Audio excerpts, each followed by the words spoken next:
जय हिंद एवरीवन, आप सभी का फिर से स्वागत है पेट्रोटिक आईएएस में। आज एक नोटिस है कि आज से हम जो भी सेशन लेंगे उसका हम पीडीएफ फॉर्म में, जो भी टॉपिक होगा उसका हम पीडीएफ फॉर्म में मटेरियल प्रोवाइड करेंगे ताकि ये इजी हो आपके लिए रिवीजन करने में। साथ ही साथ आज से जितने भी सेशन होंगे उसमें एक मेंस का भी क्वेश्चन दिया जाएगा जिसका आंसर अप्रोच हम डिस्कस करेंगे और उसका model answer next day upload हो जाएगा। तो जैसे क्वेश्चन आज दिया, आज हमने डिस्कस किया, आपको लिखना है आंसर और उसके बाद नेक्स्ट डे, ताकि आप अपना मैच सेल्फ असेसमेंट कर सकें। तो उसके लिए ये है, अगर आप उसको एवेल्युएट भी करवाना चाहते हैं तो you can join us and हमारा वेबसाइट जो लॉन्च होने वाला है 1 और 2 डेज में, वहाँ पे आप उसको पोस्ट कर सकते हैं। There will be expert who will evaluate that assignment. Okay, तो आज जब भी आपको ये कहाँ पे अवेलेबल होगा, वो टेलीग्राम जो चैनल हमारा है, टेलीग्राम चैनल। ओके, टेलीग्राम पे पेट्रियोटिक आईएएस के नाम से है, पेट्रियोटिक आईएएस। ये इसमें कोई स्पेस नहीं है, दोनों एक ही में है, दे आर कनेक्टेड। ओके, तो यहाँ पे आप डेवलप वो अपलोड कर सकते हैं और साथ साथ जो प्रीलिम्स के क्वेश्चन है वो भी डिस्कस होते रहेंगे। तो दिस इज ऑल अबाउट। तो स्टार्ट करते हैं। आज का जो न्यूज़, मेजर न्यूज़ हम लोग डिस्कस करेंगे उसके लिस्ट को देख लेते हैं। नियर अबाउट 7 टॉपिक है जो हम डिस्कस करेंगे। पहला टॉपिक है कि SC will hear the petition और to stay CA on April 9। तो जो सीए का मुद्दा चल रहा है वो अभी रुकने का नाम नहीं ले रहा है। तो मेंस पर्सपेक्टिव से लेते हैं, एक दो फोल्डर पॉइंट है जो इंपॉर्टेंट है, हम देखेंगे। सेकेंड न्यूज है जो RTI conducting feasibility study along with IMEC. तो India middle east Europe economic corridor, इसका नाम बहुत बड़ा है, ये छोटे में लिखा है। ये हम मेंस के पर्सपेक्टिव से देखेंगे कि ये अगर ऑपरेशनलाइज होता है तो क्या क्या फायदे हैं। वो एक तरीके से स्टार्ट हुआ है, एक रिकैप होगा, ऑलरेडी हम इसको कंटिन्यूअसली अपने सेशन में देख रहे हैं। नेक्स्ट आईएलओ का रिपोर्ट है कि नियर अबाउट 27.6 मिलियन पीपल, ये 26 मिलियन है तो इसका मतलब 2.76 crore, near about 3 crore people अभी भी फोर्स लेबर में है इस रिपोर्ट के अनुसार। तो ये एक तरीके से प्रीलिम्स के लिए देखेंगे जो आईएलओ का बेसिक है, और मेंस में देखेंगे कि जो बॉन्डेड लेबर है उसका क्या रिपोर्शन है। एडिटोरियल पे काफी अच्छे न्यूज है। ये आर्टिकल है शशि थरूर जी ने लिखा है। उन्होंने बोला कि सुषमा इप्पी एक लेडीज है, प्रोफेसर है केरला में, उन्होंने वेचूर काऊ को जो एक्सटिंक्ट, जो वर्ड्स पे था कि अब एक्सटिंक्ट होने वाला है, उसका उन्होंने प्रिजर्वेशन स्टार्ट किया और वो इस समय इनके नंबर्स में कंटिन्यूस इंक्रीज है। तो एक तरीके से ये काफी इंपॉर्टेंट है, जीएस पेपर 1 के पर्सपेक्टिव से इंपॉर्टेंट है, क्योंकि ये जो एलिमिनेशन है, जो एक्सटिंक्ट है, वो किसके इम्पैक्ट के कारण था, green revolution and white revolution. तो ये पोस्ट इंडिपेंडेंस इंडिया का पार्ट हो जाएगा। ओके, देन जीएस पेपर 3 का एग्रीकल्चर सेक्शन है कि जो हमारे कैटल्स हैं, डिफरेंट वैरायटी है, उनका क्या यूज है, और इन्वायरमेंट में भी यूज हो सकते हैं, क्योंकि जो हमारे लोकल, जो हमारे नेटिव वैरायटी है उनमें जैसे ड्रॉट रेजिस्टेंट कैपेबिलिटी होती है, वो जो कंजप्शन वाटर का होता है कम होता है, इन्वायरमेंटल फ्रेंडली होते हैं। तो मेंस के पर्सपेक्टिव से बहुत इंपॉर्टेंट है। मेंस का एक क्वेश्चन भी हम लोग करेंगे और उसका आंसर आपको लिखना है और you have to match with the model answer. After that selection and election, यहाँ पे इलेक्शन कमीशन ऑफ इंडिया काफी न्यूज में है, क्योंकि जो अपॉइंटमेंट हुआ है गवर्नमेंट के द्वारा उसको बायस समझा जा रहा है। Independence of election commission question में है। तो मेंस के पर्सपेक्टिव से अगेन इंपॉर्टेंट होगा, एक तरीके से रिकैप है again. Ties that एपिटोमाइज India's neighbourhood first policy, और अगर epitomise India first neighbourhood policy है तो वो भूटान के साथ ही हो सकता है। सबसे अच्छा रिलेशनशिप हमारा भूटान के साथ ही है। तो मेंस स्पेसिफिक हो गया।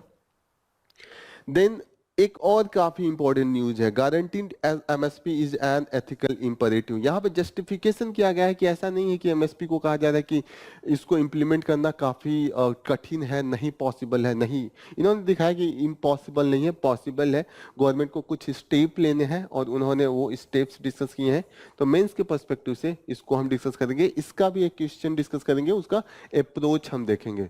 तो let's start with the first news that is on the front page. तो पहला न्यूज स्टार्ट करते हैं हम। This is with the supreme court hearing petition to stay CAA on the April 9। तो सुप्रीम कोर्ट 9 अप्रैल को ये इसकी हियरिंग को सुनेगी। तो what is the reason why it is in the news? The main thing is that CAA का जो main ground है अपोजिशन का, वो है कि कहीं ना कहीं ये वायलेट करता है कि फंडामेंटल राइट्स जो on the basis of equality and non discrimination है, अंडर आर्टिकल 14 भी देखेंगे, अंडर आर्टिकल 15 भी देखेंगे, तो कहीं ना कहीं इन दोनों को वायलेट कर रहा है। This is the main concern, उसको लेकर डिस्कस हो रहा है। ओके यहाँ पे एक चीज आपको याद रखना है कि जो 3 कंट्रीज है, अफगानिस्तान, बांग्लादेश एंड पाकिस्तान, कंफ्यूज मत होइएगा। कहीं म्यांमार देके कंफ्यूज किया जा सकता है प्रीलिम्स में, कभी श्रीलंका देके कंफ्यूज किया जा सकता है। जो सिक्स रिलीजन है, Hindus, six, Buddha, Jain, Parsi and Buddhist and Christian, 6 है।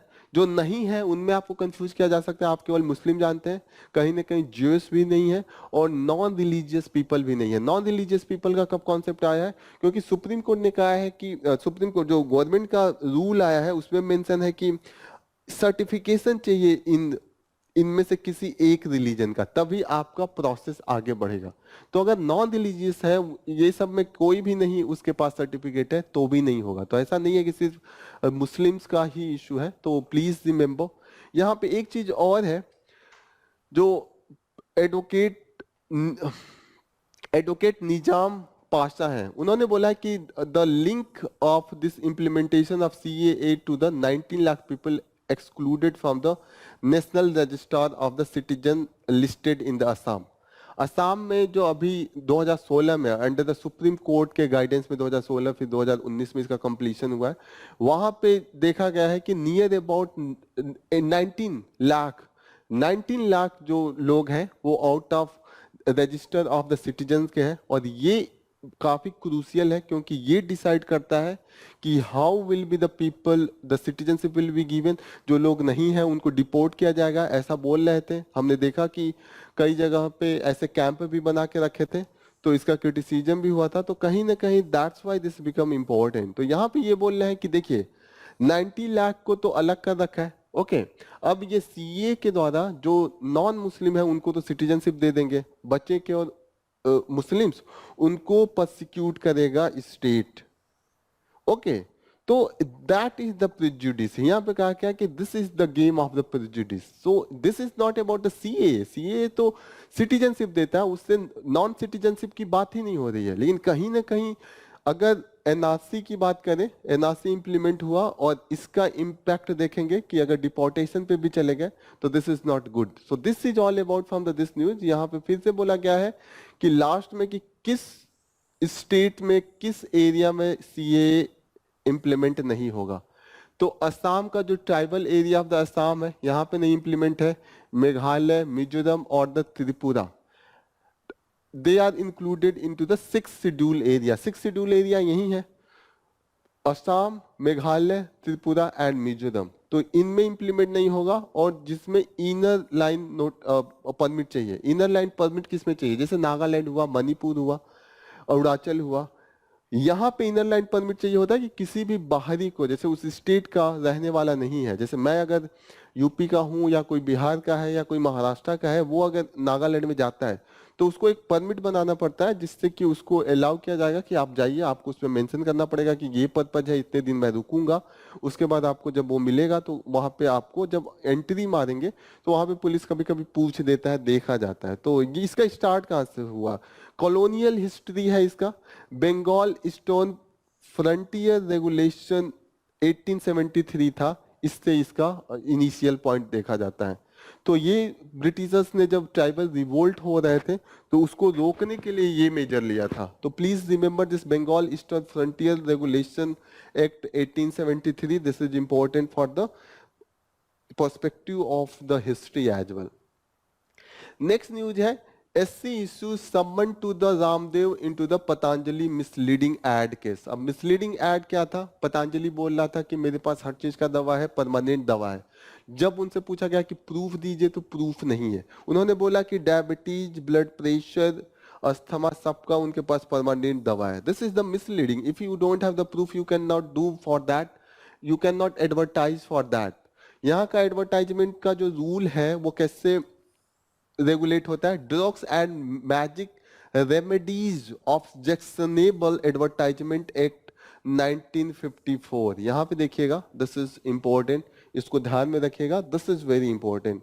तो ये जो रूल है इसमें ऑलरेडी एडवर्टाइजमेंट एक्ट लिखा है, तो एडवर्टाइजमेंट आप वायलेट नहीं कर सकते जो रूल है। You have to give the proof, mislead नहीं कर सकते लोगों को। लोग भोले भाले लोग मान जाएंगे, फिर दवा आपका बिकेगा। लोगों के पास पैसे की इतनी कमी है, लोग 1-1 हजार रुपए मुश्किल से बचा के रखते हैं, और आप उनको ऐसे दवा, दिक्कत ये भी है कि आप दवा तो बेच दिए, ठीक है, इससे वो नॉर्मल जो दवा होता है जिससे उनके सर्वाइवल का चांस ज्यादा होता है वो छोड़ देते हैं, ये सोच के कि अरे इनकी दवा से तो ठीक हो जाएगा। पता चले उनका ज्यादा तबीयत खराब हो जाता है, इसी चक्कर में उनको हॉस्पिटलाइज होना पड़ता है, आईसीयू में भी जाना पड़ता है, और वहां पे खर्चे 10 गुने बढ़ जाते हैं। एक गरीब आदमी ऑलरेडी पैसा नहीं है, फिर आपने नकली दवा दिया ये बोल के कि परमानेंट दवा है, और फिर उस दवा के कारण उसका और तबीयत खराब हुआ, उसके खर्चे 10 गुने बढ़ गए।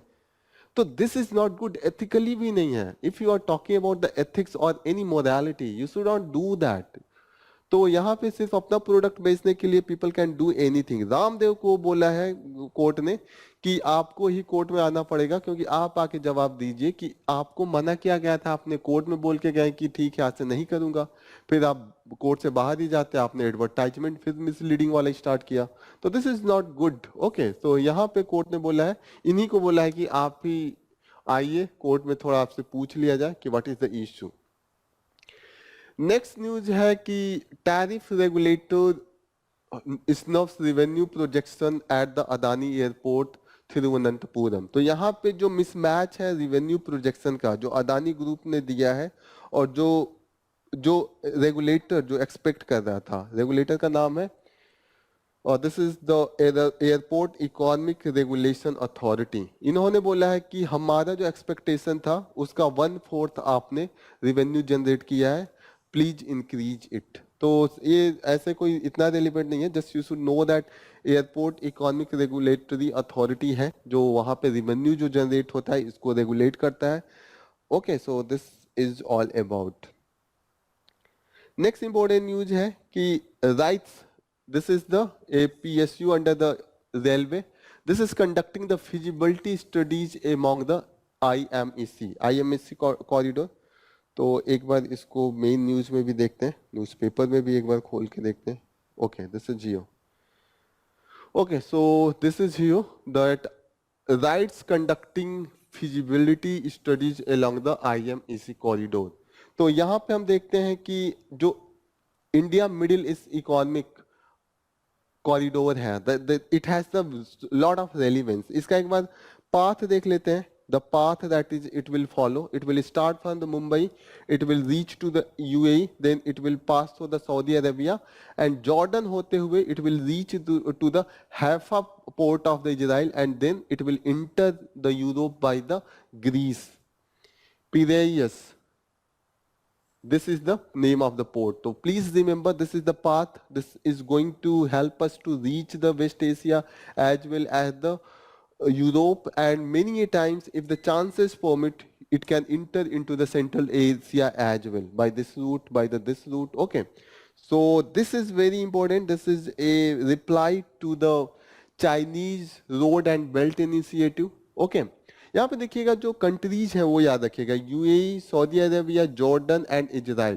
तो यूपीएससी पूछ देगा कि कंसीडर द फॉलोइंग कंट्रीज, और पूछ देगा कि how many of them are the part of IMEC। Okay, IMEC यहाँ पूछ देगा। India middle east Europe economic corridor, इसका नाम बहुत बड़ा है, शॉर्ट फॉर्म सिर्फ IMEC ही लिखा है, तो प्लीज बी केयरफुल। तो एक तरीके से देखिएगा कि जो यूएई का है वो जबेल एयरपोर्ट है, प्लीज रिमेंबर दिस, और हाइफा जो है वो इजराइल का है। तो इजराइल इस समय न्यूज में है, तो you should remember all this thing. Next important news है टाइगर ट्रायम्फ। कल हम लोगों ने देखा था what is this tiger triumph. ये एक्सरसाइज है इंडिया एंड यूएस के बीच में है, इसमें ट्राई सर्विसेज है, air force as well as navy and the army, तीनों इसमें पार्टिसिपेट कर रहे हैं। और इंडिया यूएस की आर्मी एक साथ ऑपरेट कर रही है ताकि इंटर ऑपरेबिलिटी जान सके। जैसे मैंने आपको बताया था कि अगर एक ही शहर में दो दोस्त हैं, अगर एक दूसरे का गाड़ी चलाना जान जाए, दोनों के पास अलग अलग मॉडल की गाड़ी है, तो ये होगा कि जब कभी इमरजेंसी कंडीशन है, एक दोस्त उस शहर में नहीं हो तो दूसरा दोस्त उनका गाड़ी चला के जा सकता है। ओके, तो कहीं ना कहीं इंटरऑपरेबिलिटी इज वेरी इंपॉर्टेंट। ये कर रहे हैं टाइगर ट्रायम्फ के अंडर में, हम एक दूसरे के एक्सपोर्ट को एक्सचेंज कर रहे हैं ताकि मशीन एक दूसरे का भी सही कर सके। और हम सोशल जो होता है इंटरेक्शन, जैसे कि social interaction in the form of the sports game and other such activity, उसको भी प्रमोट कर रहे हैं। तो आपको इम्पोर्टेंट है कि याद रखिए कि टाइगर ट्रायम्फ है, टाइगर है, तो इसलिए ये मत समझिएगा कि बांग्लादेश को लेके पूछ सकता है, क्योंकि बांग्लादेश के पास भी टाइगर है, यूएस के पास नहीं है। तो please remember this. Next important news है कि 27.6 million people engaged into the force labour in the 2021 ILO. तो आईएलओ का जो डेटा है, तो आईएलओ हमारे लिए इंपॉर्टेंट है प्रीलिम्स के लिए। इसका बेसिक्स जानते हैं कि इसका हेडक्वार्टर का है, हेडक्वार्टर का है, please right into the comment box. कोई बताए what is the headquarter? Headquarter इनका जेनेवा में है, Switzerland. Switzerland is so famous. Okay, next thing you should know that कि ये स्पेशलाइज्ड एजेंसी है यूनाइटेड नेशन का, और इसका फॉर्मेशन हुआ था वर्ल्ड वॉर फर्स्ट के बाद, जब ट्रीटी ऑफ वर्सली हुआ था। ट्रीटी ऑफ वर्सली, प्लीज इसको याद रखिएगा कि काफी इंपॉर्टेंट है। इसका क्या काम है? पहली बात तो इसका सबसे इंपॉर्टेंट काम है वो है कि it set the labour law, labour standard, और टेक्निकल सपोर्ट भी करता है। जैसे इंडिया को अगर लेबर लॉ में कुछ लॉ बनाना है और इंडिया को तकलीफ आ रहा है, तो आईएलओ उसको हेल्प करेगा। आईएलओ का सबसे ज्यादा दूसरा इंपॉर्टेंट वर्क है कि जो डिसेंट वर्क का एजेंडा है उसको वो अक्रॉस द वर्ल्ड फैलाए। और उसमें क्या होता है? Creating job, guaranteeing right at the work, extending the social protection and promoting social dialogue. What is the social protection या सोशल डायलॉग? जैसे सोशल प्रोटेक्शन हो गया कि अगर आपका जॉब के टाइम पे कोई एक्सीडेंट हो सकता है, तो आपको उस समय उस केस में पैसे मिलने चाहिए ताकि आप सर्वाइव कर जाए। नॉर्मली आप प्राइवेट सेक्टर में काम करेंगे, जॉब से निकाल के आपका जीरो हो जाता है नेक्स्ट मंथ से। This is very bad. Think about those corporates, they earn in the crores of the crores, और कुछ थाउजेंड्स या कुछ लाख पे करना पड़ता है, दे डू नॉट पे। This is even for the means जो सबसे बड़े इंडस्ट्री है अपने देश में, उनका भी केस है। This is there has been so much experience. और इसीलिए इंडिया में जो गवर्नमेंट जॉब का क्रेज है, इसका एक रीजन ये भी है कि जो प्राइवेट सेक्टर में है वो प्रोटेक्शन नहीं है, उतनी फैसिलिटी नहीं है, थोड़ी सैलरी ज्यादा दे देते हैं, लेकिन अगर आप मेडिकल जो आपका बेनिफिट होता है वो नहीं देते हैं। सोशल प्रोटेक्शन यहाँ बोल ही रहा है, सोशल डायलॉग कुछ नहीं आपका। You will have this lot of work, you can not do your normal life, you cannot interact with your relatives and others. They will they will pile up at so much work at you. You can think nothing except the job, and for the loyalty they will give nothing. In any day, if they find that something is not as per their agenda, you will be out. So this is the case. So here the international ILO, this ensure all this thing. Okay. One thing that you should increase, that there has been the 37% increase in the illegal profit in the case of the force level activity. जो force level के द्वारा जो profit earn किया जा रहा है उसमें continuously increase है। $10,000 पर विक्टिम हो गया, पहले $8,000 था। This is the case, and Europe and central Asia में सबसे ज्यादा है।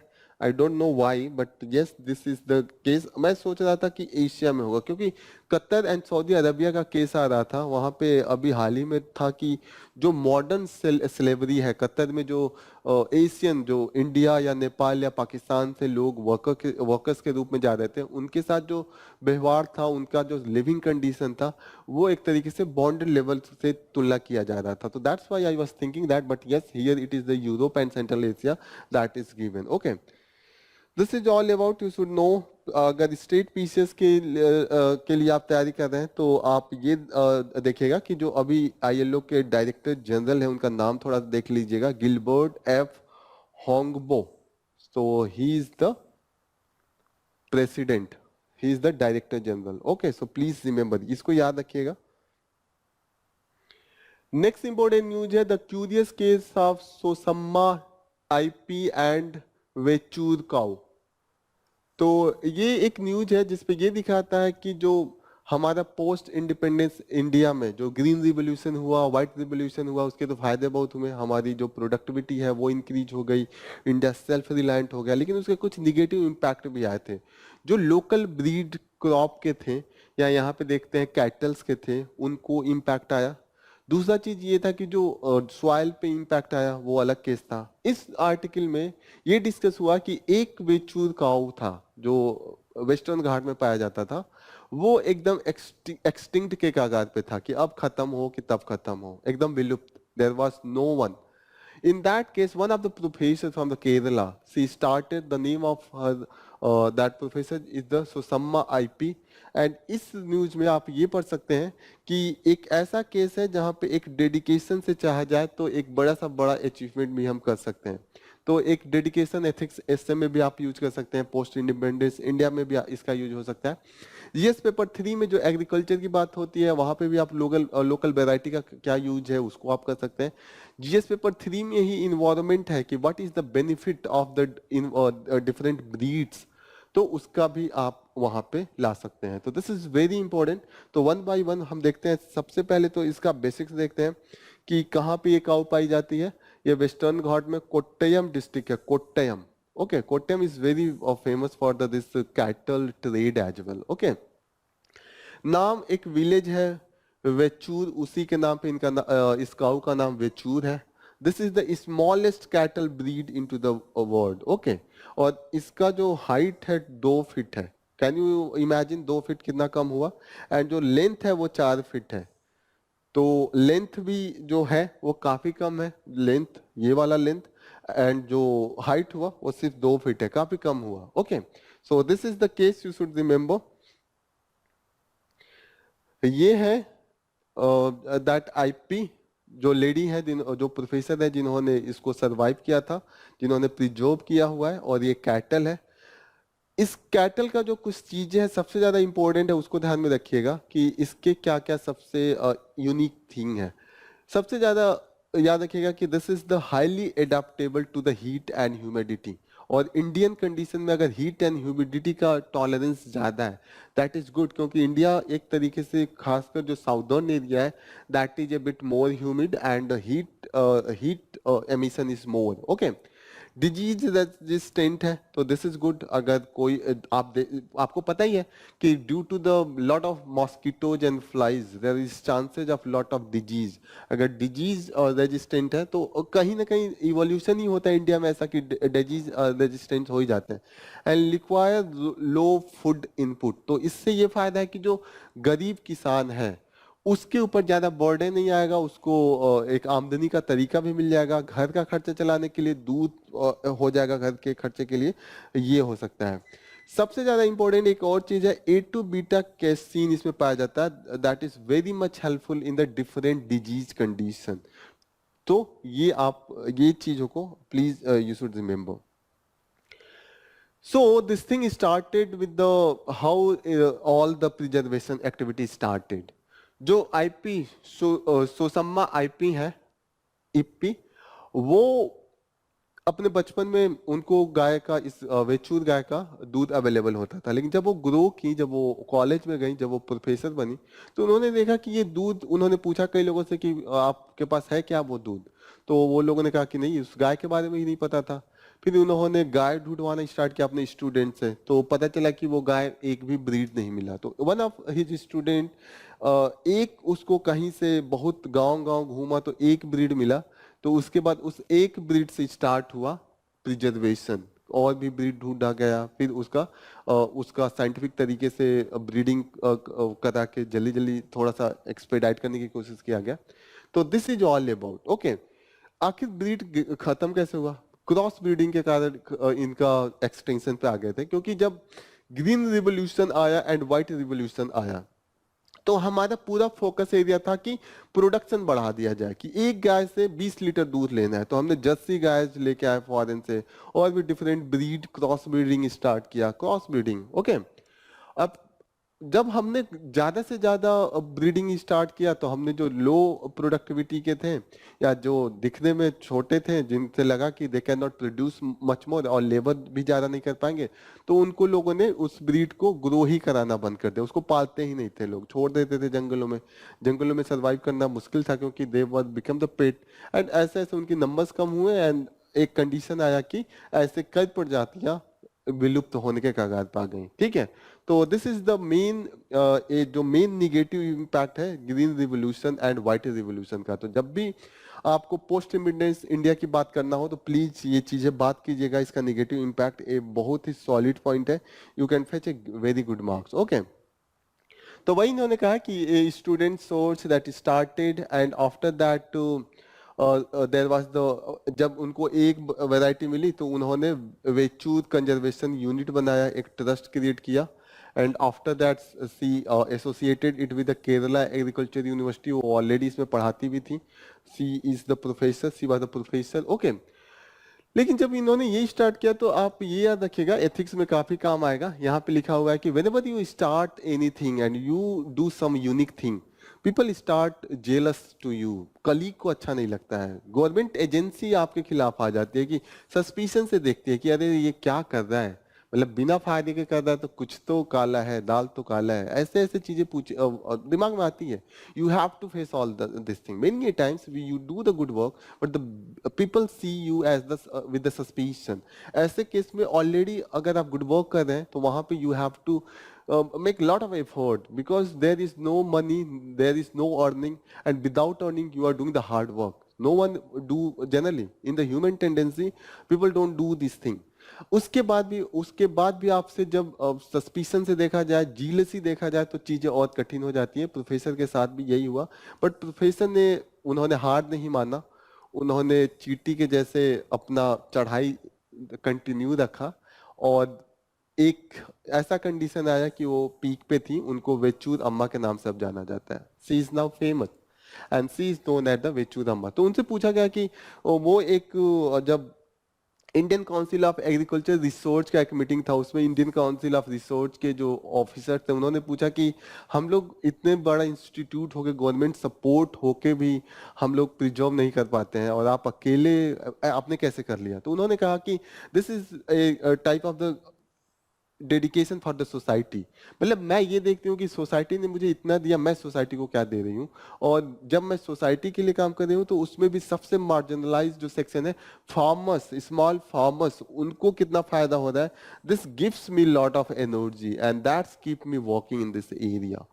तो please remember all this thing. Beside that you should remember that the, इन्होंने कम्युनिटी पार्टिसिपेशन का बहुत यूज किया था लोगों को, ताकि लोग अकेले दम पे नहीं किया जा सकता, लोगों को इनकरेज करना था कि आप उसको ग्रो करवाइए, उसके बेनिफिट बताइए, और उसके बाद लोगों ने स्टार्ट किया। Then this made this idealistic vision into the realistic vision. तो ये आप एथिक्स में फिर से लिख सकते हैं कि जो आइडियलिस्टिक थिंग्स होती है उसको भी अचीव किया जा सकता है if you have the dedication, you have the deep belief in the thing whatever you are doing. Okay, so this is all about, and now here the as per the writer, she is the authentic Indian heroine. Okay, she doesn't need any recognition, but she has become automatically a authentic Indian heroine. तो यहाँ पे आप ethics में ये चीजों को या essay में, case study में you can use this. Okay. एक क्वेश्चन करते हैं इसी टॉपिक पे, काफी इंपॉर्टेंट है ये। हम क्वेश्चन आज मैं अप्रोच बताऊंगा, कल इसका आंसर अपलोड करूंगा, मॉडल आंसर। तो आज आपको सिर्फ एफर्ट मारना है। तो एक ही टॉपिक पे दो क्वेश्चन अच्छा बन सकता था, जैसे कि discuss the significance of indigenous cattle breed like the Vechur cow in India's agriculture landscapes and the threat they face due to the modernize effort. तो ये 150 वर्ड का है, 10 मार्क्स में लिखना है। 3-4 पॉइंट भी अगर आपने इंट्रोडक्शन लिख दिया, इंट्रोडक्शन लिखिएगा कि what is the context under that the indigenous cattle जो ब्रीड है उनको थ्रेट स्टार्ट हुआ, और वेचूर का स्पेशल एग्जांपल दीजिएगा।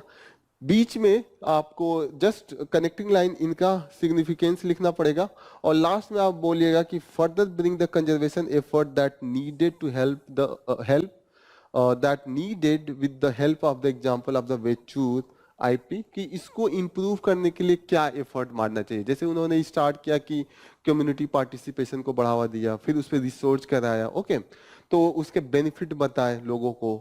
Okay, so all this thing is needed. You can use in this and conclude with the positive note कि yes, concerted effort चाहिए कि जो भी ये इंस्टीट्यूट है, गवर्नमेंट बॉडीज है, वो गवर्नमेंट को इंसेंटिवाइज भी करना चाहिए, जो उसको as per need of the marginal farmer उनको अवेयरनेस भी बढ़ाना चाहिए। All that thing you can bring, so this could be a very good answer. Next question हो जाएगा कि analyse the impact of agrarian transformation, particularly the green revolution and white revolution on indigenous cattle breed in India. 150 word में लिखिए और 10 marks का है। तो यहाँ पे भी कहीं ना कहीं आप ग्रीन रिवोल्यूशन के बारे में थोड़ा बात करेंगे और कैसे जो इंडिजीनियस ब्रीड को इन्होंने इम्पैक्ट किया, और लास्ट में अगेन द सोल्यूशन की बात कीजिएगा। You can conclude the answer, this will be the model. Next important news जो हम लोग कवर करेंगे that is the selection and election, और ये बात कर रहा है election commission needs a selection panel free of the executive bias. तो यहाँ पे बात हो रहा है कि जिस तरीके से अभी 2 इलेक्शन कमिश्नर का अपॉइंटमेंट हुआ है, इलेक्शन कमीशन को लेके काफी डिबेट चल रहा है, काफी इसको पब्लिक प्लेटफॉर्म पे है। पहली चीज ये है कि जो इलेक्शन प्रोसेस का सिलेक्शन प्रोसेस है, इलेक्शन कमिश्नर्स का सिलेक्शन प्रोसेस है, वो अभी माना जा रहा है कि इंडिपेंडेंट नहीं है। कई ऐसे केस आए हैं जहां पे हमने देखा कि इलेक्शन कमीशन जो रूलिंग पार्टी है उसके फेवर में डिसीजन का है, और ऐसे भी केस आए हैं कि कई इलेक्शन कमिश्नर ने रिजाइन दिया है बिना बताए कि क्या रीजन है। ओके, तो यहाँ पे है कि एक इलेक्शन कमीशन, आप जो टॉप ग्रेड का आईएएस ऑफिसर है उसको इलेक्शन कमिश्नर बनाया जाता है और वो रिजाइन कर रहा है। सोचिए कि इलेक्शन कमीशन उतना बड़ा पोस्ट पे अगर कोई रिजाइन कर रहा है, जरूर कोई ना कोई बहुत ही डीप और कोई ना कोई डिस्टर्बिंग रीजन होता होगा। अभी आप सोचे कि हम लोग आईएएस पीसीएस बनने के लिए कितना एफर्ट मारते हैं just to get a post, और उस पोस्ट पे हाईएस्ट पोस्ट पे भी जाके, क्योंकि इलेक्शन कमीशन का आप पावर देख सकते हैं कि अभी जो इलेक्शन कमीशन इलेक्शन टाइम पे इतना पावरफुल होता है, चीफ मिनिस्टर के पास भी पावर नहीं होता। He can transfer and appoint the IAS officer in any district anywhere. अगर एक बार उन्होंने लगा दिया रेड पेन ना किसी के नाम पे, किसी भी आईएएस ऑफिसर के, उनका करियर खराब हो जाता है। This is the case. अगर एक बार भी इलेक्शन कमीशन का लग जाए कि yes there was the some of the compromise of the there was the biasness in the this personality, तो पूरे जब भी उनका करियर में वो प्रमोशन होता है स्टॉपेज लग जाता है। तो this is the power of the election commissioner, और वहां पे इलेक्शन कमिश्नर का पोस्ट पे जाके लोग रिजाइन कर रहे हैं। जैसा अभी जस्ट जिस दिन इलेक्शन रिजल्ट शेड्यूल डिक्लेयर हुआ उसके एक दिन पहले अरुण गोयल उन्होंने रिजाइन दिया, और उन्होंने कोई भी रीजन नहीं बताया, उन्होंने बताया कि पर्सनल रीजन है। Okay, so the personal reason can not compel a person to resign from the that post. Okay, just before एक दिन पहले उन्होंने रिजाइन किया जब उन्होंने शेड्यूल डाला इलेक्शन कमीशन ने। ओके, तो कहीं ना कहीं जो इलेक्शन कमीशन का इंडिपेंडेंस की बात आ रही है कि क्वेश्चनेबल हो गया है, वो बार बार डिस्कस हो रहा है। ओके, इलेक्शन कमीशन का बेसिक्स जो है आर्टिकल 324 इलेक्शन कमीशन के बारे में बोलता है। आर्टिकल 324। अब 324 ये बोलता है कि the appointment of the election commission will be done by the president. Okay, लेकिन ये बोला है कि इसका सिलेक्शन प्रोसेस होगा, वो कॉन्स्टिट्यूशन में नहीं लिखा। उसके लिए बोला है कि जो पार्लियामेंट है वो लॉ बनाएगी। अभी तक लॉ नहीं बना। लॉ कब बना है? लॉ बना है जब सुप्रीम कोर्ट का एक वर्डिक्ट आया है, और सुप्रीम कोर्ट का वर्डिक्ट आया, उस केस का नाम बहुत इंपॉर्टेंट है, याद रखिएगा, Anoop Barnwal case. Anoop Barnwal case.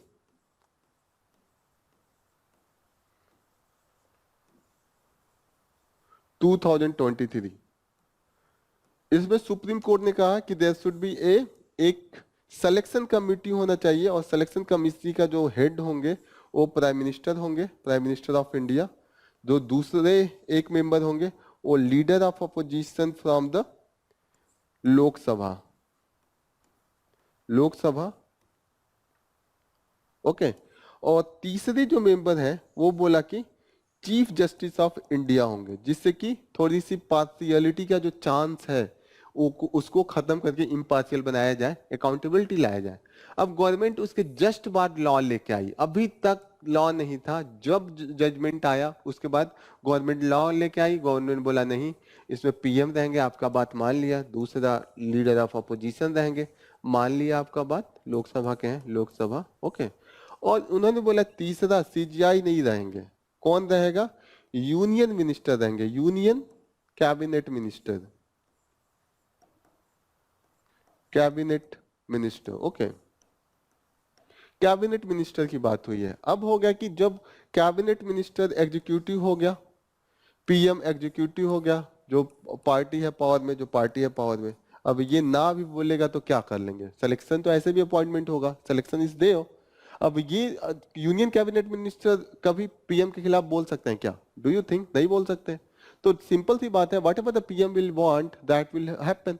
This is the case, this is the case. तो यहाँ पे ये है कि अब इसका लॉजिक दिया जा रहा था कि अभी तक तो पीएम ही करते थे, लेकिन कहीं ना कहीं जो पीएम करते थे वो आप लॉ को वायलेट कर रहे थे। अब जब सुप्रीम कोर्ट ने कहा कि इस मेथड से आप कीजिए, तो आपको क्यों, आप अभी लॉ क्यों लेके आए? पहले लेके आए होते। और दूसरी बात, चीफ जस्टिस ऑफ इंडिया को रखने में क्या हर्ज है? ओके, ये तो और अच्छी बात है ना, you can prove that yes you are impartial. ऐसे अगर आप शो करेंगे तो पार्शियलिटी रिफ्लेक्ट होगी। तो कहीं ना कहीं यहाँ पे बात हो रही है कि जो कॉन्स्टिट्यूशनल प्रिंसिपल है, प्लीज उसको फॉलो कीजिए। That should be the, you should follow the constitutional principle, okay. तो this is all about from the this editorial news.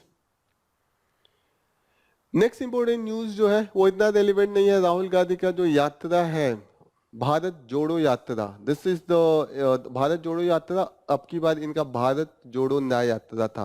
तो दो ब्रांच में इन्होंने करा, पहला भारत जोड़ो यात्रा और दूसरा भारत जोड़ो न्याय यात्रा। तो इसमें सिर्फ आपको ये जानना है कि जो पहला था वो कहां से कहां तक स्टार्ट हुआ था। ये बेसिक्स प्रीलिम्स में पूछ सकता है, कन्याकुमारी से श्रीनगर। और जो दूसरा स्टार्ट हुआ है वो मणिपुर से मुंबई है। टोटल डिस्टेंस जो दूसरे वाले में उन्होंने करा है वो 10,000 किलोमीटर उन्होंने करा है। और इसका मेन जो फोकस एरिया था वो theme of the social justice. वो बोल रहे थे कि हम रिजर्वेशन पॉलिसी इंप्लीमेंट कराएंगे। तो दिस इज ऑल अबाउट, इतना ही काफी है। नेक्स्ट इंपॉर्टेंट न्यूज है, ties that एपिटोमाइज India's neighbourhood first policy.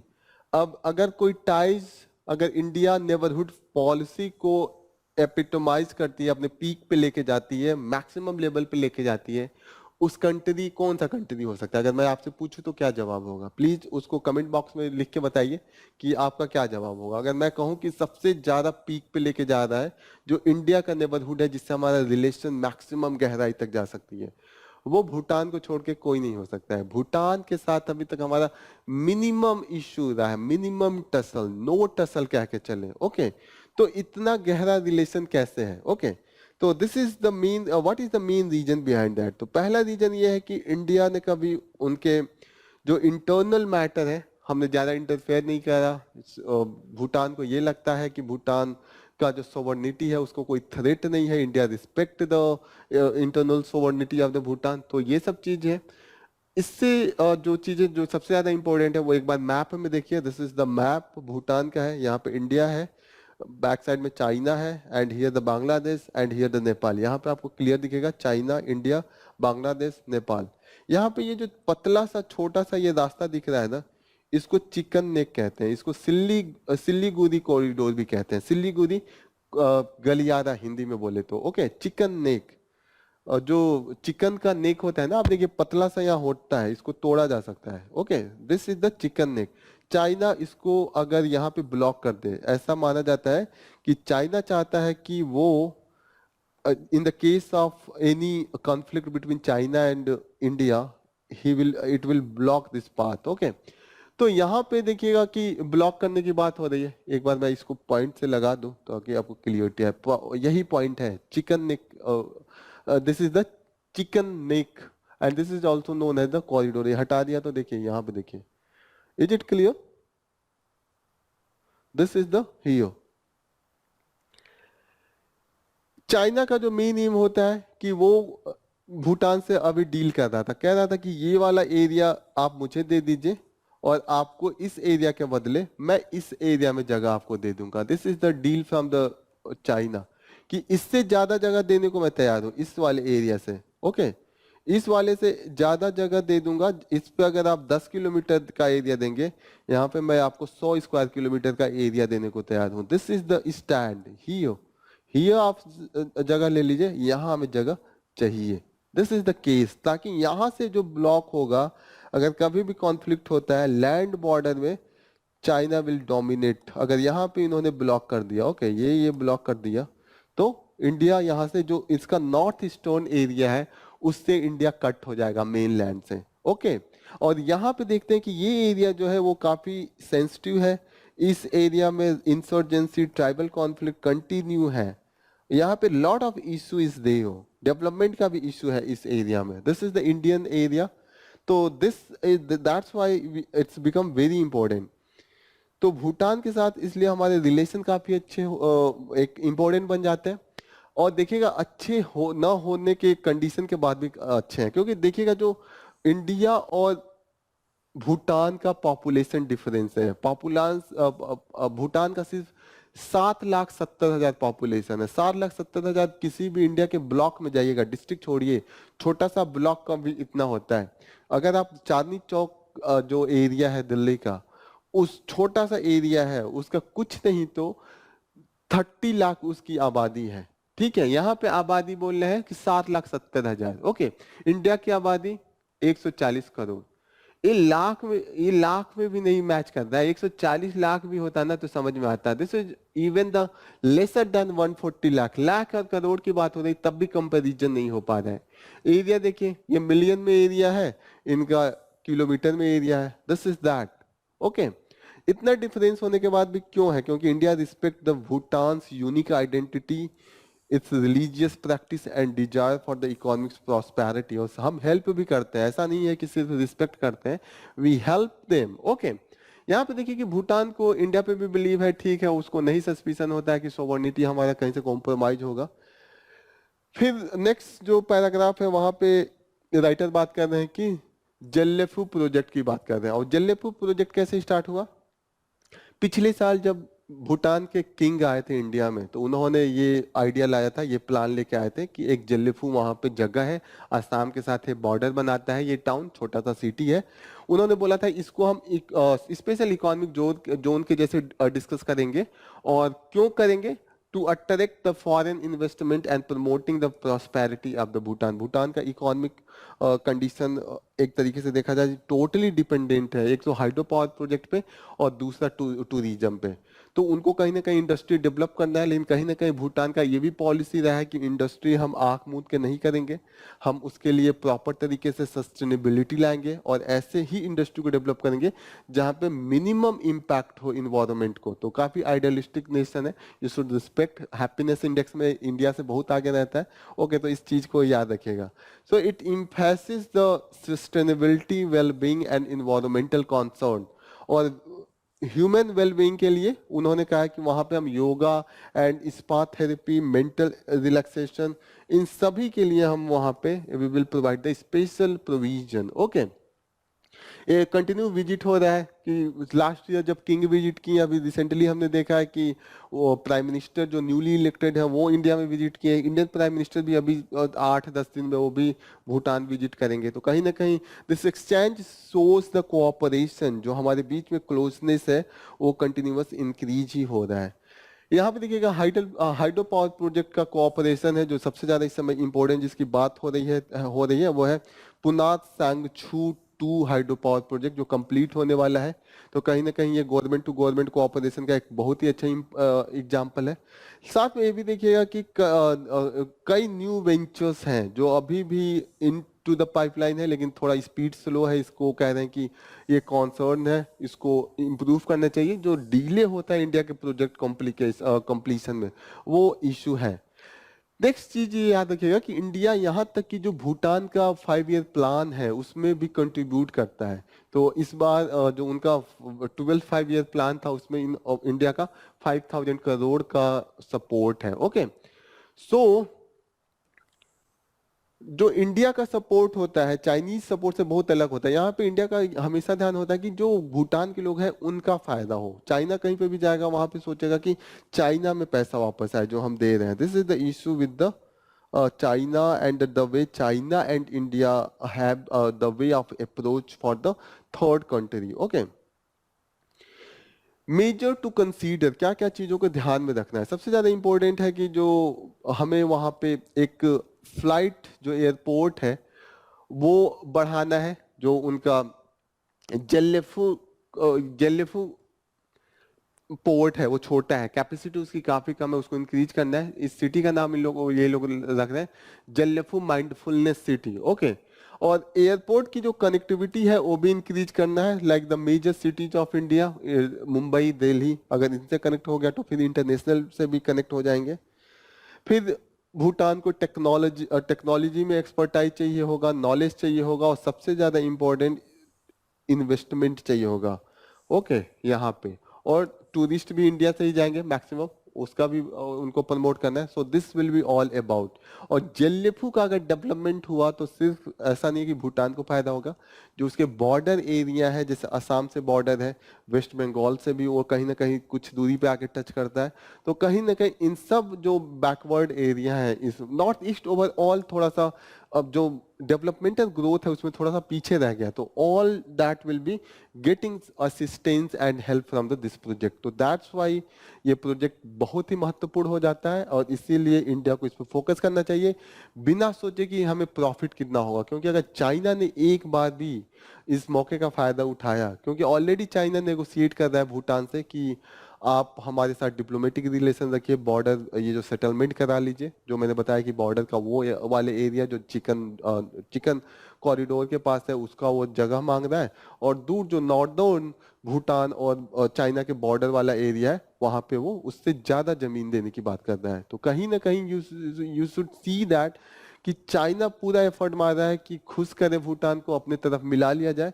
हमने ऐसा केस नेपाल के में भी देखा था, श्रीलंका में भी देखा था। हम्बनटोटा का जो पोर्ट है श्रीलंका पहले इंडिया को दे रहा था, इंडिया ने नहीं लिया, चाइना के करा, उससे बहुत इशू आ गया था। तो कहीं ना कहीं इंडिया शुड बी कंसीडरिंग कि इसको जब भी इम्प्लीमेंट करे तो इंडिया को गुजराल प्रिंसिपल जो कहता है कि हमें अपने नेबर्स के साथ जब भी एसोसिएशन करना है तो डिसप्रोपोर्शनल की बात करना है, कि ऐसा नहीं है कि प्रोपोर्शनैलिटी की बात नहीं करना है कि आप 2 रुपए लीजिए 2 रुपए दीजिए, नहीं, मैं 2 रुपए देने को तैयार हूँ।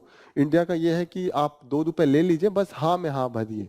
ऐसा नहीं है कि हमारे खिलाफ मत खड़ा होइए। इंडिया का गुजरात प्रिंसिपल में सिर्फ यही है। Next important news is with respect to the guaranteed MSP is an ethical imperative. Okay. तो यहाँ पे बात हो रही है कि जो एमएसपी की बात हो रही है, अभी तक डिस्कशन चल रहा है, फार्मर्स प्रोटेस्ट हो रहा है, तो एमएसपी बहुत इंपॉर्टेंट बन जाता है। एमएसपी से रिलेटेड यूपीएससी ने क्वेश्चन भी पूछा है। तो यहाँ पे जो बेसिक्स है वो एमएसपी को जानते हैं कि व्हाट इज द एमएसपी, क्या है एमएसपी।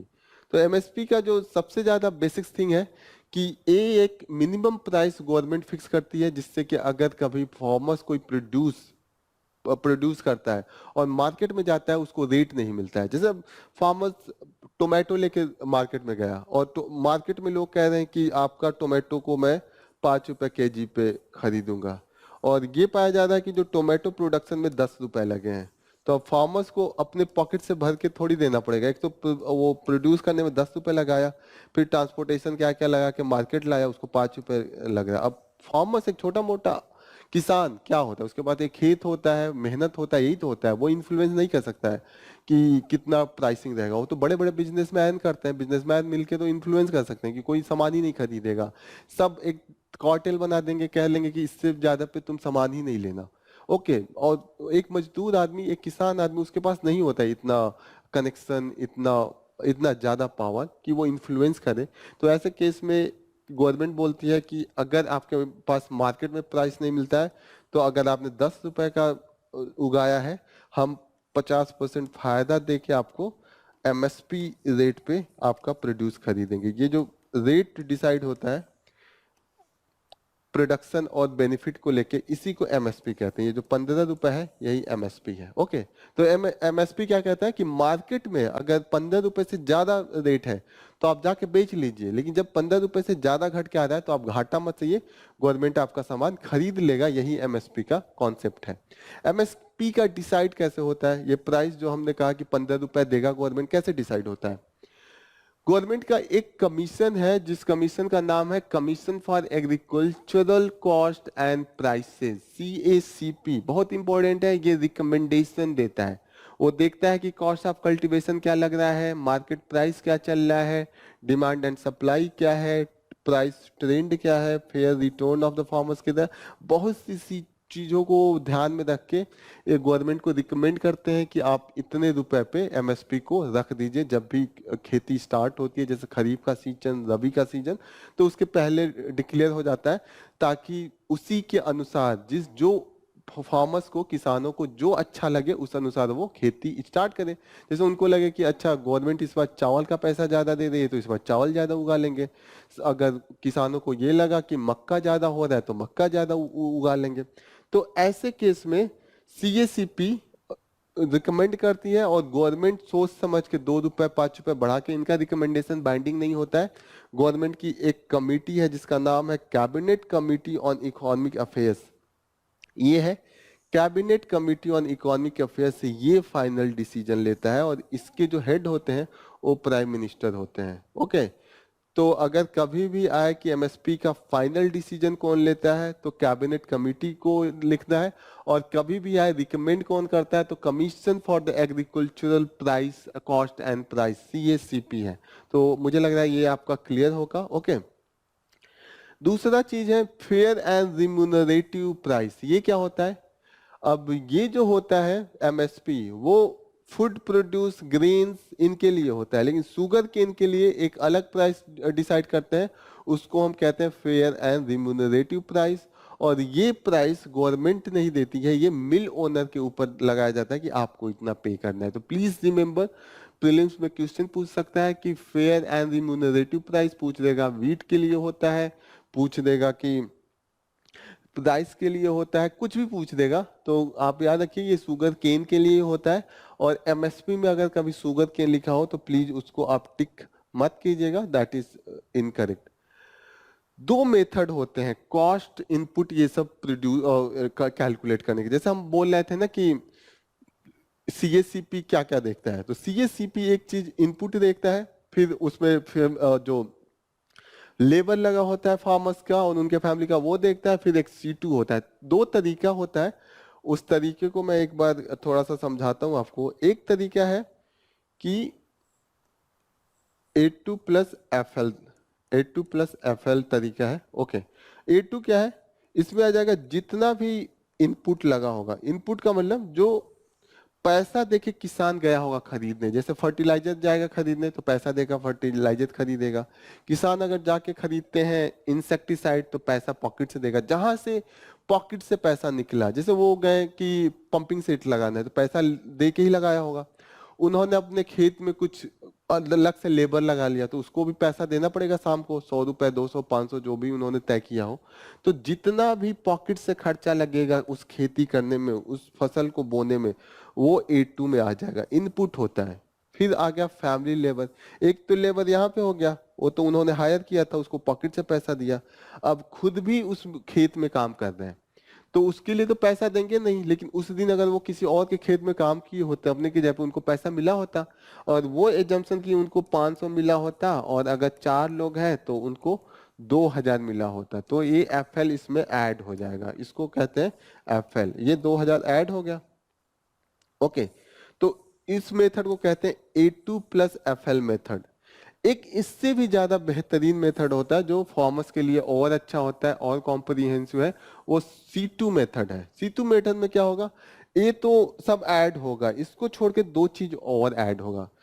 किसान अपने खेत पे काम कर रहा है, अब वो सोचे कि ये खेत वो खेती नहीं कर रहा है, किसी को लीज पे दिया है, तो उसको रेंट कितना मिल रहा होता है, रेंट फॉर लैंड, अगर इससे कितना उसको कमाई हो रही होती, ये इसमें ऐड कर दिया। दो चीजें ऐड होगी, एक ये ऐड हो गई, दूसरी ये ऐड होगी कि किसान ने खेती करने में उस समय ट्रैक्टर यूज किया, उसने और भी चीजें हार्वेस्टर यूज किया, जितने भी मशीन्स हैं वो उन्होंने खुद का यूज किया, तो उन्होंने खरीदा है 5 लाख पे। ओके, 5 लाख से ज्यादा की होता है, जस्ट मैं एज्यूम कर रहा हूँ कि ये चीजें 5 लाख में एज्यूम कर रहा है, तो ये 5 लाख नहीं जुड़ेगा। अगर इसको ये फार्मर्स बैंक में जमा कर देता, डिपॉजिट किया होता 5 लाख, तो उसको इंटरेस्ट जो मिल रहा होता इस पे, इंटरेस्ट जैसे 10% पर ईयर मिल रहा होगा तो 50,000 रुपए एक ईयर का होगा, तो ये जो 50,000 है वो ऐड हो जाएगा, तो इसको कहते हैं इंटरेस्ट ऑन कैपिटल। ओके, तो इसको क्या बोलेंगे, interest on capital, interest on capital. Interest on capital भी ऐड कर दें, प्लस थोड़ा सा इसको ऊपर करते हैं, इंटरेस्ट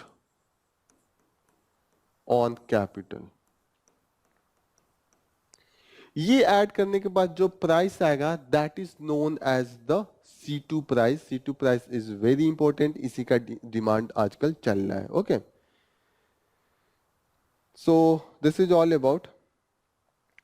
अब हम थोड़ा सा ये देख लेते हैं कि जो न्यूज का एनालिसिस है वो कैसे स्टार्ट होता है। पहले न्यूज का एनालिसिस स्टार्ट होता है कि जो अभी हमारा फार्मर्स मूवमेंट चल रहा था, फिर गवर्नमेंट ने बोला कि इलेक्शन आ रहा है, बात कर लेते हैं। बात करने के बाद गवर्नमेंट ने ऑफर किया कि चलिए हम आपका ना पल्स, मेज एंड कॉटन को मिनिमम सपोर्ट प्राइस पे खरीद लेते हैं। लॉ नहीं बनाएंगे, मुंह से बोला कि खरीद लेंगे।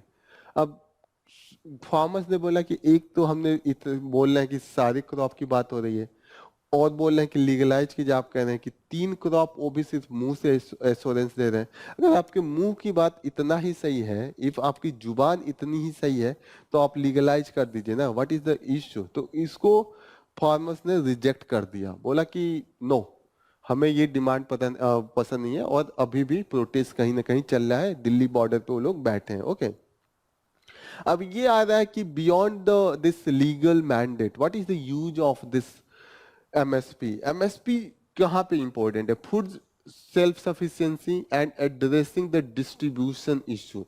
किसी एरिया में चावल ज्यादा होता होगा, कहीं सी एरिया में गेहूं ज्यादा होता होगा, एक दूसरी जगह से लाने में सबसे ज्यादा रोल कौन प्ले कर सकता है। छोटा किसान तो नहीं लेके जाएगा कि वो खेती कर रहा है पंजाब में, लेके जाएगा तमिलनाडु में, वहां पे नीड है। कहीं ना कहीं गवर्नमेंट को इसमें इंटरवीन करना होगा, गवर्नमेंट ही प्रोड्यूस उसको प्रोक्योर करेगा और पहुंचाएगा। ओके, दूसरी चीज है कि MSP serve as the vital tool for ensuring agriculture commodities price remain above the input cost. Okay, नहीं तो अभी हमने देखा है कि जितना जो मैक्सिमम जो सुसाइड केसेज है फार्मर्स में है, कुछ नहीं तो जो रिपोर्ट है near about 45 to 52 farmers daily basis पे इंडिया में अपना सुसाइड कर रहे हैं। क्यों? क्योंकि उनके पास तरीका ही नहीं है। एक तो वो जो एक साइकिल होता है, पॉवर्टी साइकिल, उनको लगता है कि खेती इस बार अच्छा होगा, बेच के हम काफी बेनिफिट कराएंगे, तब तक कभी बारिश नहीं होती है, कभी फसल का रेट कम हो जाता है, हमेशा उनको कभी ना कभी घाटे का सिचुएशन देखना पड़ता है, और जब फायदा होता है वो बहुत कम ही। ओके, सो यहाँ पे बात हो रही है कि जो फार्मर्स का फिट होता है प्रोड्यूस एंड पेरिस ट्रैप, कि प्रोड्यूस कीजिए, बेच नहीं पाइए, वही फिर से प्रोड्यूस कीजिए। अब खेत है तो ऐसे जॉब तो मिल नहीं रहा है, लोगों को मजबूरी में खेती में ही इन्वॉल्व रहना है, job is not that much easy. और इंडिया में जो फार्मिंग है वो कहीं ना कहीं ऐसा नहीं है कि लोग खुश होकर करते हैं, मजबूरी में ही लोग वहां पे इन्वॉल्व हैं, खासकर जो छोटे फार्मर्स हैं, मार्जिनल फार्मर्स हैं। स्थिति ये है कि मिनिमम सपोर्ट प्राइस गवर्नमेंट तो करती है, लीगलाइजेशन का क्यों डिमांड आ रहा है, कि गवर्नमेंट तो बोल दी कि ठीक है हम मिनिमम सपोर्ट प्राइस पे करेंगे, और डिक्लेयर्ड भी है, 23 क्रॉप्स का है कि हम खरीदेंगे, और जितना भी जब भी होता है ये खरीफ सीजन का सोइंग एंड रबी सीजन का सोइंग, उसके पहले गवर्नमेंट आती है अपने एमएसपी के साथ, ठीक है। लेकिन दिक्कत है कि इम्प्लीमेंटेशन उसका बहुत खराब है, दैट इज वेरी पुअर। कुछ ही एरिया में अच्छा है, जैसे आप पंजाब में चले जाएंगे, हरियाणा देख लीजिए, वेस्ट यूपी देख लीजिए, और कुछ पार्ट ऑफ राजस्थान देख लीजिए, और देखिएगा कि यहीं पे सबसे ज्यादा इंटेंसिटी में फार्मर्स मूवमेंट थे, अदरवाइज और कई जगहों पे नहीं थे। तो this is the one reason, this is the main reason. Okay, most transaction occur below the MSP, ये कंडीशन आप देखिएगा कि यूपी और ईस्टर्न यूपी में नहीं था, बिहार में नहीं था। क्यों नहीं था? एमएसपी पे हो ही नहीं रहा। जब सिस्टम ही नहीं है तो विरोध क्यों होगा? अरे जब आपको वो चीज मिल ही नहीं रहा, जैसे आपको कहीं भी बेनिफिट हो रहा होता है, और जब बेनिफिट छीना जाता है तब आपको लगता है ना कि कुछ बुरा हुआ है। जब पहले से कुछ है ही नहीं और वो चीजें खत्म कर दी जाए तो उसको कुछ असर ही नहीं होगा। ओके, जैसे आपके पास एक कार है पहले से, और कार से आपको डायरेक्ट आगे बोला जा रहा है आप साइकिल चलाइएगा, तो उसको ज्यादा लगता है। अगर कोई साइकिल ही जिंदगी में चला रहा है, उसको आप कार कहिए कि कार पे बैन कर दे रहे हैं, कार अब इम्पोर्ट ही नहीं, उसको क्या लेना है? उसने कार कभी चलाई नहीं, कार है ही नहीं। अब जिसके पास कार वाला है उसको लगेगा ना, जिसको बेनिफिट हो रहा था उसको लग रहा था। This is the issue. M S Swaminathan का एक कमिटी भी बना था एमएसपी पे, उन्होंने भी सजेस्ट किया था कि जो इनपुट कॉस्ट होता है उसको प्लस 50% इंक्रीज करके देना चाहिए। साथ साथ ये भी देखिएगा कि कहीं ना कहीं जो इंडियन कॉन्स्टिट्यूशन है और United nation declaration of the rights of the peasants support, ये कहीं ना कहीं है, ये बात करता है कि जो जो पीजेंट्स को होना चाहिए वो उनको कहीं ना कहीं एक मिनिमम लिविंग स्टैंडर्ड इंश्योर करना चाहिए गवर्नमेंट का, उनका जो सपोर्ट सिस्टम है, सोशल प्रोटेक्शन है, वो सारी चीजों का एक तरीके से ख्याल रखना चाहिए। यहाँ से ये बोलना चाहते हैं राइटर कि इस तरीके से देखा जाए तो गवर्नमेंट के पास जो है एक ऑब्लिगेशन है to take care of the farmers and those person who are involve in the this all area. Okay, statutory MSP strictly adhered into the sugar factories. आप देखिएगा कि, और देखिएगा कि महाराष्ट्र ने कहीं ना कहीं एक लॉ लाने की कोशिश किया था और थोड़ा सा अपना जो उनका जो agriculture produce market committee act है, एपीएमसी एक्ट है, उसको थोड़ा सा चेंज करके वो चाहते थे कि जो एमएसपी है उसको इंश्योर किया जाए, लेकिन कहीं ना कहीं पॉलिटिकल विल के कारण थोड़ा सा ये फेल हुआ है। कर्नाटका एग्रीकल्चर प्राइस कमीशन, इन्होंने एक लेआउट लाया है road map for the ensuring this MSP. तो कहीं ना कहीं ये अच्छा इनिशिएटिव है। महाराष्ट्र में एफर्ट था लेकिन उसको अचीव नहीं कर पाया, लेकिन कर्नाटका का स्टेटस अच्छा है। यहाँ पे देखिए, यहाँ पे अचीव करा है। ओके,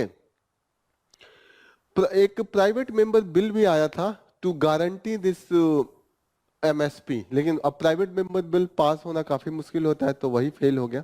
सोल्यूशन क्या है? पहला सोल्यूशन है कि स्टेट का जो एपीएमसी एक्ट है थोड़ा उसको चेंज कीजिए और एपीएमसी को मजबूत कीजिए, ताकि जो भी एमएसपी दिया जा रहा है कम से कम उसको तो इम्प्लीमेंट करें, तो लीगलाइजेशन का जो डिमांड है वो कम हो जाएगा। जब ऐसे ही आप इम्प्लीमेंट कर देंगे तो why the people will ask for the legalisation. दूसरी चीज ये है कि इसेंशियल कमोडिटीज एक्ट है, इसका बहुत मिसयूज है। कब बैन कर देंगे? अभी ओनियन बैन किया था, यहाँ पे इसको भी थोड़ा सा चेंज करना है। ओके, बिसाइड दैट जो स्ट्रक्चरल चेंज होता है, जैसे कि क्रॉप प्लानिंग है, मार्केट इंटेलिजेंस है, पोस्ट हार्वेस्ट है, इंफ्रास्ट्रक्चर डेवलपमेंट है, इन सब पे भी काम करना होगा, तभी जाके कहीं ना कहीं चीजें अच्छी होंगी। और जो enhancing MSP price for the 50%, ये इतना कठिन भी नहीं है, किया जा सकता है, क्योंकि हमने देखा है कि ऑलरेडी 22% मार्जिन दिया जाता है, 23% तो और बढ़ाना है, क्यों नहीं बढ़ सकता है? तो this is possible. So here the writer is want to say that everything is possible if there is the political will and all stakeholder is working in a very concerted manner. Okay. Government ने ये सब solve करने के लिए प्रधानमंत्री अन्नदाता आय संरक्षण अभियान लाया था। जब ये सब प्रोटेस्ट कंटिन्यूअस चल रहे थे तो हमारे प्राइम मिनिस्टर जी आए ये स्कीम लेके, और इसमें जो तीन चीजों की बात कही थी कि हम प्राइस सपोर्ट स्कीम लाएंगे, प्राइस डिफिशियंसी पेमेंट देंगे आपको, and pilot of the private procurement and stockist scheme लाएंगे। ओके, तो तीनों का मतलब पहले समझ लीजिएगा। यूपीपीसीएस में पूछ सकता है, यूपीएससी के प्रीलिम्स में पूछ सकता है कि what is this price support mechanism. Price support mechanism क्या आपको लगता है? ये ऐसा मेथड है कि जैसे फार्मर गया, नॉर्मल कंडीशन में ये कहा जाए कि आप जाके मार्केट में ही अपना प्रोड्यूस बेचिए। ओके, अगर मार्केट में वो गए, एमएसपी का पहले ही रेट उन्होंने तय कर दिया कि वीट के लिए 3000 क्विंटल, चावल के लिए 5000 क्विंटल, ऐसे ऐसे रेट फिक्स है।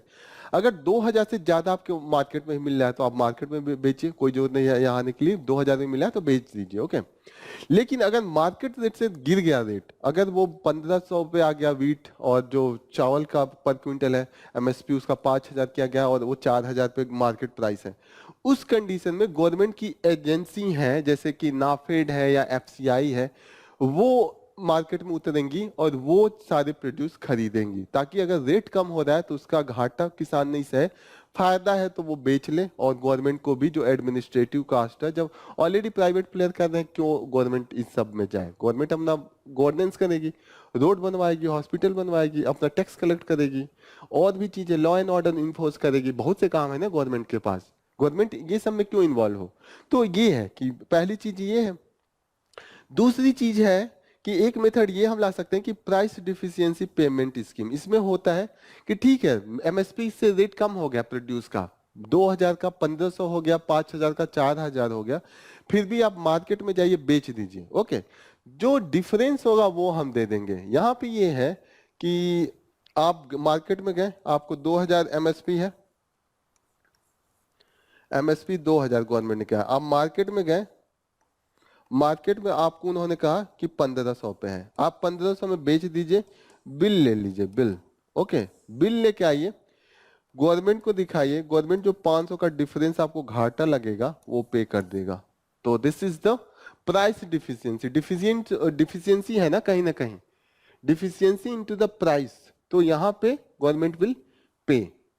ओके, तीसरा मेथड है कि pilot of the private procurement and stockist scheme. यहां पे है कि गवर्नमेंट कुछ जो प्राइवेट प्लेयर्स हैं उनको रिकॉग्नाइज करेगी, एग्रो बिजनेस हो गए, एफपीओज हो गए, फार्मर्स प्रोड्यूसर ऑर्गेनाइजेशन, इनको बोलेगी कि आप जो है प्रोक्योरमेंट वो कीजिए एमएसपी पे, और जो भी आपका प्राइस आ रहा है वी विल पे। जैसे आपको कुछ घाटा लग रहा है या एडमिनिस्ट्रेटिव कॉस्ट आ रहा है, all we will pay. This is about this rule. Okay, last में ये कह रहे हैं कि the thing is that 30% of the price paid by the consumers, that is the exact thing, that is the relation between the producer and consumers। ये बोल रहे हैं कि अगर मैं जाऊं मार्केट में और मैं ओनियन 100 रुपए में खरीदूं, तो उसका जो प्रोड्यूसर है, जो फार्मर्स है, वो 30 रुपए में बेचता है, लेकिन जो कंज्यूमर तक आते आते ये 100 रुपीज हो जाता है। ये फार्मर ने 30 रुपए में बेचा, तो ये 70 रुपए कहाँ गया? ये 70 इसको तो मिल नहीं रहा है, पूरे दिन तो खेत में ये काम किया और इसने अपना पैसा इन्वेस्ट किया उसके प्रोड्यूस में। ये 70 रुपीज जो आ रहे हैं वो इंटरमीडियरीज लेके जा रहे हैं, और ये इंडियन एग्रीकल्चर का बहुत बड़ा इश्यू है। जो इंटरमीडियरीज जो पैसे लेके जाते हैं, that is a big issue. कहीं ना कहीं एक ट्रस्ट सिस्टम भी बैठा है कि इंटरमीडियरीज हेल्प भी करते हैं, जो फार्मर्स होते हैं उनका कभी दिक्कत आता है तो उनको उन्होंने हेल्प भी किया, तो ट्रस्ट बना है। लेकिन दिक्कत ये है कि कहीं ना कहीं एक जगह से वो एक रोटी देके उनका वो नहीं होता है। वो एक फेमस डायलॉग है कि वो ये मदर इंडिया में कि एक मुट्ठी चने के बदले तुमने मेरे पूरे खेत ले लिए। तो दिस इज लाइक दैट कि हेल्प तो करते हैं लेकिन they are exploitative as well. तो ये एक्सप्लॉयटेशन से कंज्यूमर को भी घाटा है, जो आप हम पे करते हैं, हमें भी तो ज्यादा पे करना पड़ता है। तो अगर एमएसपी आ जाता है तो कहीं ना कहीं कनेक्शन ज्यादा होगा। जब एमएसपी होगा तो गवर्नमेंट मंडी से जाएगा, लोग कहीं ना कहीं एक प्रॉपर, एक तो एग्रीकल्चरिस्ट को अच्छा वो मिल जाएगा, फिर गवर्नमेंट जो देगी कंज्यूमर्स को वो भी एक रीजनेबल रेट होगा। तो यहाँ पे इंटरमीडियरीज विरोध करेंगे, लेकिन यस अगर लीगली बाइंडिंग कर ले तो ओवरऑल सबको फायदा है, ऐसा इन्होंने कहा है, कुछ इंटरमीडियरीज को छोड़ के।